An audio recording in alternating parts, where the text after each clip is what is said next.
We are back now with more of our exclusive interview with the family of Kayla Mueller. On Monday, her parents and brother opened up about Kayla's work in Syria and her capture by ISIS. This morning, they reveal more about Kayla's time in captivity and her boyfriend's dangerous attempt to rescue her. We knew exactly the plan to go in to try to get her again and risk his life to do that. For the first time, the Mueller family is telling the story of how Kayla's boyfriend, Omar Al-Khani, went back to Syria to save her. A 33-year-old photographer and activist, Omar had known Kayla since 2010 and says she insisted on coming with him into Syria, where he had been called to help an aid hospital. Did you know that she was planning to go to Syria? No. Al-Khani told the Associated Press, "We argued about it. In the end, I was afraid if she didn't go with me, she would go with someone else." But just 24 hours into their journey, ISIS fighters had abducted them both.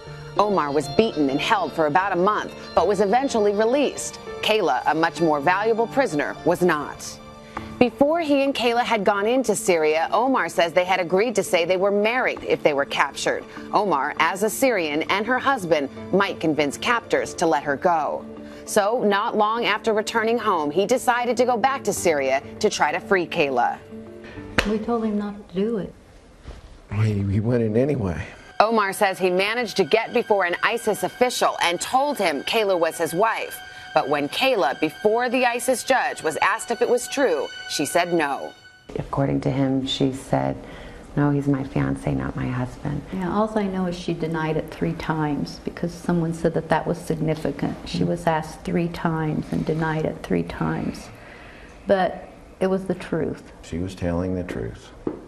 Was there any part of you when you heard that thought, oh, Sure. I wish you had just not told the truth in that moment? Well, But it could have gone even more wrong yeah, I had think she lied. I wanted her to tell the truth. I thought that, you know, like I said, I kept saying, Lord, please soften their hearts, and maybe somebody would see Kayla and see him in Kayla.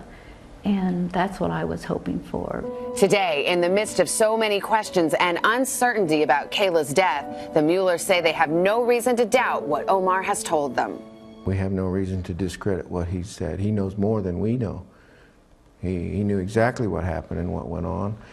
You feel he really tried to save her life? Absolutely. Definitely. Yeah. You know, throughout this whole ordeal, there's very few people that we didn't doubt at some point. Very few. Mm-hmm. That we didn't doubt they had some other motive or ulterior motive. But we know he risked his life to try and save her. Such a fascinating conversation with the Muellers. Boy, the more you hear about this story, it's so complex and so layered. There's a lot to it. We did a long interview. We've actually now put an extended excerpt of it, about 30 minutes or so, on our website. I hope you'll check it out. You can also learn more about the foundation that the family has started called Kayla's Hands. Just go to today.com.